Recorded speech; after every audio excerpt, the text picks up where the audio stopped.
ಚಿತ್ರದುರ್ಗದಲ್ಲಿ ಬಿಎಸ್ವೈ ಅಭಿಮಾನೋತ್ಸವ ಕಾರ್ಯಕ್ರಮ ಹಿನ್ನೆಲೆ ನಗರದ ವಾಲ್ಮೀಕಿ ಭವನದಲ್ಲಿ ಪೂರ್ವಭಾವಿ ಸಭೆ ಕೂಡ ನಡೆದಿದೆ.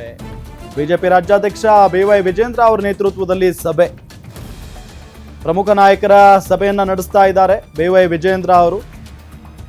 ಸಭೆಯಲ್ಲಿ ಸಂಸದ ಗೋವಿಂದ ಕಾರಜೋಳ, ಮಾಜಿ ಶಾಸಕ ತಿಪ್ಪಾರೆಡ್ಡಿ ಸೇರಿದಂತೆ ಹಲವು ಮುಖಂಡರುಗಳು ಕೂಡ ಈ ಒಂದು ಸಭೆಯಲ್ಲಿ ಭಾಗಿಯಾಗಿದ್ದಾರೆ. ಅಂದರೆ ಬಹಳ ದೊಡ್ಡ ಕಾರ್ಯಕ್ರಮ ಇದು, ಯಾವುದೇ ರೀತಿಯಾದಂಥ ಅವ್ಯವಸ್ಥೆ ಆಗಬಾರ್ದು. ಜೊತೆಗೆ ಈ ಕಾರ್ಯಕ್ರಮಕ್ಕೆ ಅಮಿತ್ ಶಾ ಅವರು ಕೂಡ ಬರ್ತಾ ಇದ್ದಾರೆ. ಸೊ ಹಾಗಾಗಿನೇ ಬಹಳ ಅಚ್ಚುಕಟ್ಟಾಗಿ ಕಾರ್ಯಕ್ರಮ ನಡಿಬೇಕು. ಹಾಗಾಗಿ ಆ ದೃಷ್ಟಿಕೋನದಿಂದ ಬಹಳ ಶ್ರಮ ವಹಿಸಬೇಕಾಗಿದೆ ಅಂತ ಹೇಳಿ ಒಂದಿಷ್ಟು ಸಲಹೆ ಸೂಚನೆಗಳನ್ನು ಕೂಡ ವಿಜೇಂದ್ರ ಅವರು ಕೊಡ್ತಾ ಇದ್ದಾರೆ ಅಲ್ಲಿನ ಮುಖಂಡರುಗಳಿಗೆ ಅನ್ನೋದು ಗೊತ್ತಾಗ್ತಾ ಇರುವಂತಹ ಸಂಗತಿ. ಕಳೆದ ಕೆಲವೊಂದಿಷ್ಟು ದಿನಗಳಿಂದಲೂ ಕೂಡ ನಿರಂತರವಾಗಿ ಸಭೆಗಳು ನಡೀತಾನೆ ಇದ್ದಾವೆ. ಒಂದು ಕಾರ್ಯಕ್ರಮ ನಡೆಯುವಂಥ ಸ್ಥಳಕ್ಕೆ ಆಗಾಗ ಭೇಟಿ ಕೊಡ್ತಾನೆ ಇದ್ದಾರೆ ವಿಜೇಂದ್ರ ಅವರು. ಬಹಳ ದೊಡ್ಡ ಮಟ್ಟದಲ್ಲಿನೇ ತಯಾರಿ ಅಂತೂ ನಡೀತಾ ಇದೆ.